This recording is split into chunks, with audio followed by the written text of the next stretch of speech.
falou assim: aonde estiverem 2 ou 3 reunidos em torno do meu nome, ali estou eu. E Ele está aqui. E Ele deseja falar conosco. O Senhor deseja se relacionar a mim, a você. Ele deseja se revelar a nós.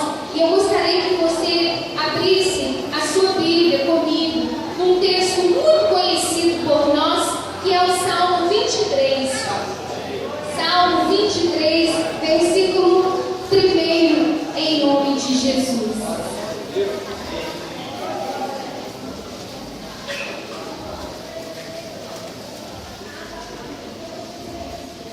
Salmo 23, versículo 1. Muitos sabem, né? O texto de cor. Mas nós vamos ler.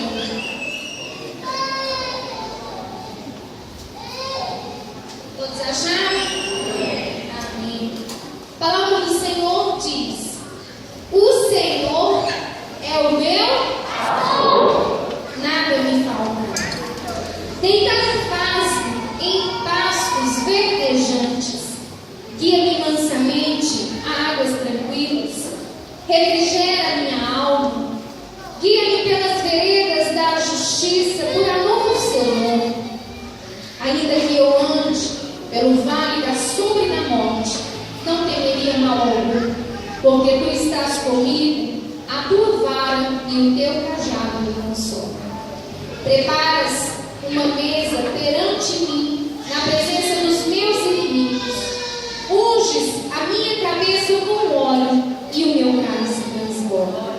Certamente que a bondade e misericórdia me seguirão todos os dias da minha vida, e habitarei na casa do Senhor por longos dias. Amém? Vamos orar? Senhor Deus Todo-Poderoso, Pai, em nome de Jesus, nós, Pai, glorificamos o Teu nome, exaltamos o Senhor na Sua fidelidade, na Sua grandeza. Reconhecemos, Deus, que o Senhor é aquele que exerce governo, domínio sobre nós.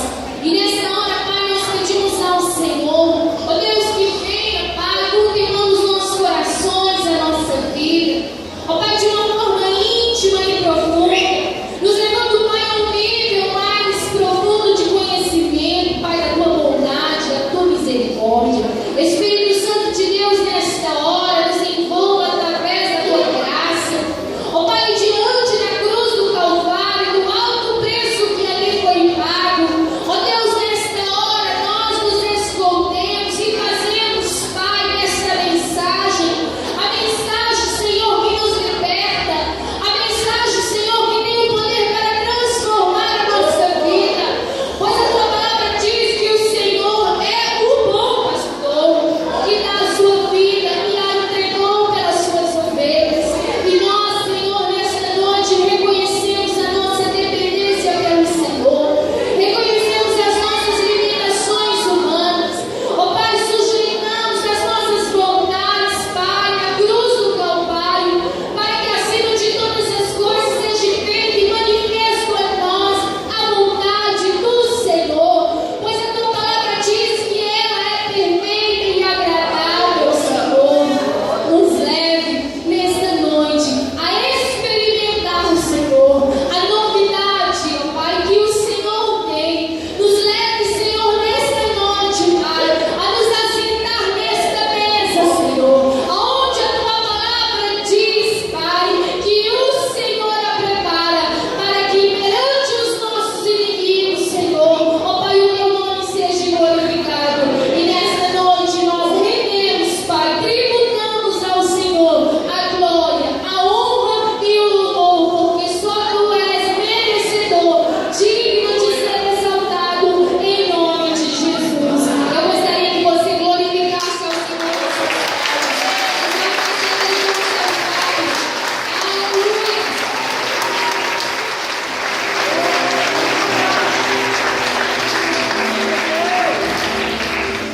Graças a Deus. Queridos, nesses últimos dias, o Senhor ele tem falado grandemente ao meu coração. O Senhor ele tem me levado a refletir mais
dificuldade muito grande de visão, por não enxergarem bem, elas são recompensadas com uma boa audição.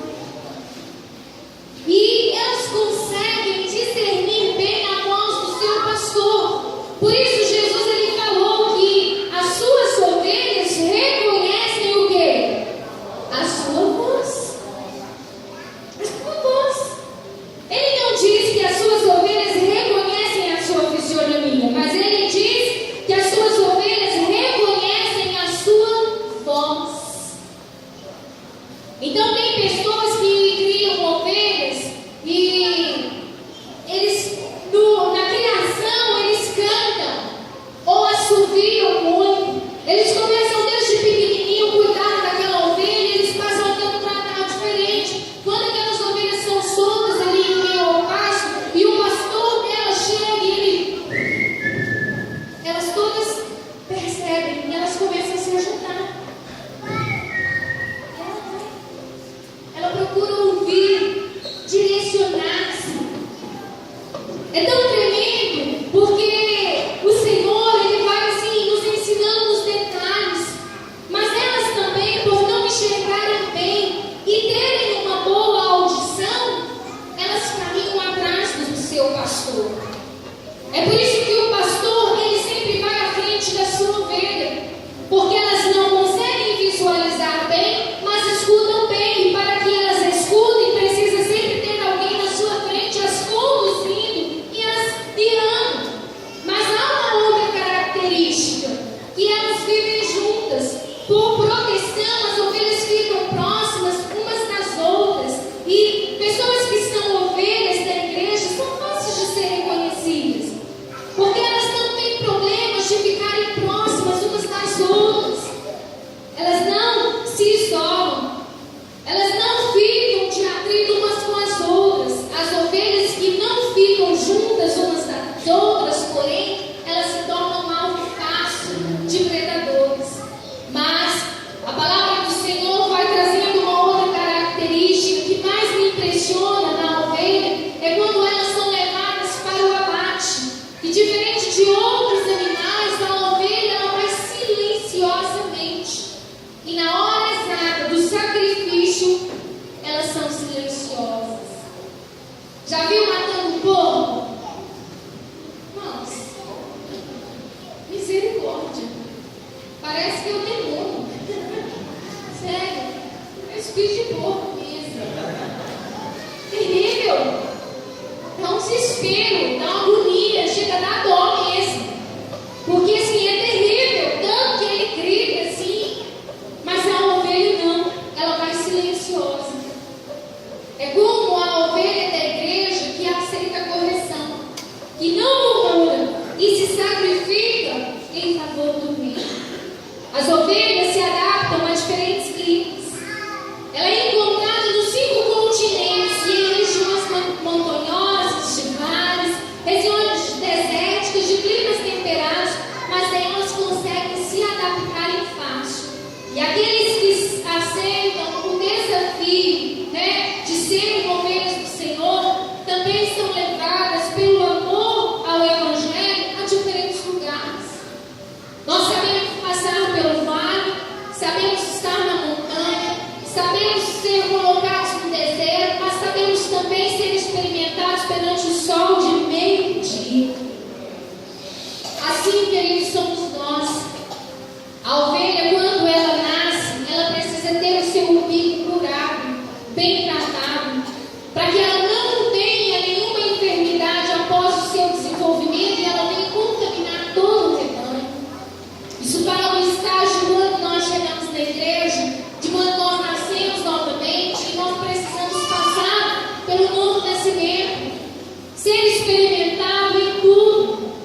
e com outras duas voavam, e clamavam uns para os outros, dizendo: Santo, Santo, Santo é o Senhor dos exércitos. Toda a terra está cheia da sua glória. As bases do limiar moveram-se, a voz do que clamava, e a casa encheu de fumaça. Então eu disse: ai de mim, estou perdido, porque sou um homem de lábios impuros, habito no meio de um povo de impuros lábios, e os meus olhos viram o Rei, o Senhor dos exércitos. Então um dos serafins voou para mim, trazendo na mão uma brasa viva, que tirara do altar com uma tenaz. Com a brasa tocou minha boca e disse: eis que ela tocou os teus lábios, a tua iniquidade foi tirada, perdoado todo o teu pecado. Depois disso, ouvi a voz do Senhor que dizia: a quem enviarei? E quem há de ir por nós? Disse eu: eis-me aqui, envia-me. Irmãos, meu coração ele palpita. Sabe por quê? Não pela emoção, porque eu vejo uma palavra forte, tremenda, uma palavra aqui de despertamento, uma palavra aqui de ousadia. Nós podemos ver aqui, acompanhar a experiência impactante que Isaías viveu. E a Bíblia diz que ele começa a descrição do livro mostrando que, além dele ser um profeta, ele era um homem imaturo, afirmando que ele era apenas um menino na fé. Isaías foi um homem que foi tocado pela brasa viva do altar de Deus, após reconhecer as suas limitações, porque ele conseguiu olhar para si mesmo e não aceitar a condição de ser um menino na fé, de ser uma pessoa infantil. Por isso a Bíblia diz que ele declarou: eis-me aqui, envia-me a mim. Sabe o que eu encontro na palavra de Deus? Eu encontro um homem, um profeta, alguém que tinha um chamado, alguém que tinha um grande potencial, mas que precisava se tornar uma realidade. E que apenas o toque do Senhor fez com que liberasse sobre ele um grande potencial. Foi apenas através do toque do Senhor que aquela unção se tornou a realidade na vida dele. Isaías foi o maior profeta messiânico do Antigo Testamento. Verdadeiramente ele foi a boca de Deus na terra, profetizando a vida de Cristo. Mas isso só aconteceu quando ele entendeu que muitas coisas na vida dele precisavam mudar. E nós, amados, não é diferente. Nós precisamos entender que Deus ele tem mais, que Deus tem um nível mais profundo, que nós podemos ser instrumentos do poder de Deus nesse tempo, mas infelizmente falta maturidade, porque a meninice espiritual, ela tem roubado a muitos, ela tem saqueado o coração e a esperança de muitos, porque nós caminhamos não como ovelhas de um bom pastor,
situações com o objetivo de nos fortalecer, de nos corrigir e de nos preparar para coisas maiores ainda. Mas nós podemos perguntar: quem eram Uzias? Quem era Uzias? Quem é este rei que Isaías dependia tanto? A palavra do Senhor vai mostrando no livro de 2 Crônicas, capítulo 26, diz assim: então todo o povo tomou a Uzias, que tinha 16 anos, e o fizeram rei em um lugar de Amazias seu pai. E este edificou a Elote e restituiu a Judá. Depois que o rei dormiu com seus pais, tinha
E era a alma dele que estava em jogo. Então nós precisamos reconhecer que na nossa caminhada chega um momento em que nós precisamos olhar e ver se não há Uzias no nosso caminho que precisa ser retirado, que precisa sair. Porque Uzias é aquele espírito que quer nos tirar da presença de Deus. São aquelas coisas que querem nos afastar de Deus. Até Davi tinha um Uzias na vida dele. E o Uzias na vida de Davi era Betseba, uma mulher casada com a qual ele teve relações sexuais. Mas Deus o instruiu através do profeta Natã que ele seria traído diante de todos e a espada nunca sairia da sua casa. Mas ele assim não ouviu. Muitas das vezes, querido, nossos dias, ele produz em nós a seguinte mensagem: pode fazer, não tem problema nenhum, ninguém vai ficar sabendo, ninguém está vendo. E é exatamente isso que vai atrapalhar a nossa relação com Deus. O impacto na vida do profeta foi tão grande que ele declarou ser um homem de impuros lábios no meio de um povo de lábios impuros. Sabe o que nós entendemos aqui? Que só quando nós lemos a palavra de Deus, só quando nós temos a revelação de quem é Deus na nossa vida, só quando nós somos tocados pelo Senhor, é que nós reconhecemos quão miserável nós somos. Só que quando nós lemos os 5 capítulos anteriores do livro de Isaías, nós olhamos aqui e vemos um homem, um profeta, com uma forte mensagem contra o pecado. Nós não enxergamos este Isaías de lábios impuros que ele descreve, mas nós vemos aqui que ele só prova mais de Deus quando ele passa pelo tratamento. Olha que coisa tremenda.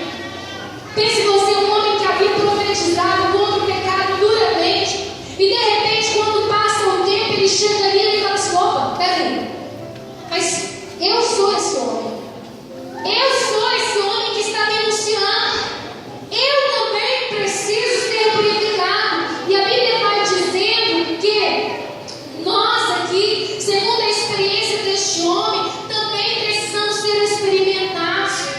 Não que a visão em si vai se repetir para cada um de nós, mas nós precisamos provar mais de Deus e enxergarmos a nossa miséria e entrarmos num nível mais profundo com o Senhor. É remover as mazelas na nossa vida. Isaías, ele recebeu um toque purificador em seus lábios, pois foi justamente aí que ele confessou ser falho e ele passou a ter uma nova consciência do chamado que Deus tinha para a vida dele. Talvez você esteja na igreja há muitos anos. Talvez, assim como Isaías, você tenha recebido o chamado de Deus muito cedo. Talvez Deus venha te despertar quando você ainda era um menino e você sabia que era Deus te chamando. E talvez você tenha profetizado, denunciado o pecado, apontado erros. Mas talvez, querido, você hoje esteja como Isaías, precisando que o Uzias que está na sua vida morra, para que você veja quem é o Senhor dos exércitos. Porque a Bíblia vai dizendo que Isaías, ele profetizou durante o reinado de 4 reis. Uzias foi o primeiro dele, o que nos faz concluir que nessa época ele ainda era jovem. E nessa condição de jovem, talvez ele ainda tenha sido um administrador e um admirador de Uzias, porque a Bíblia vai dizendo que Uzias foi um dos reis que mais deu vitórias para Israel.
Supremo, mas aqui, quando ele diz no hebraico, Senhor com maiúsculo,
Sabe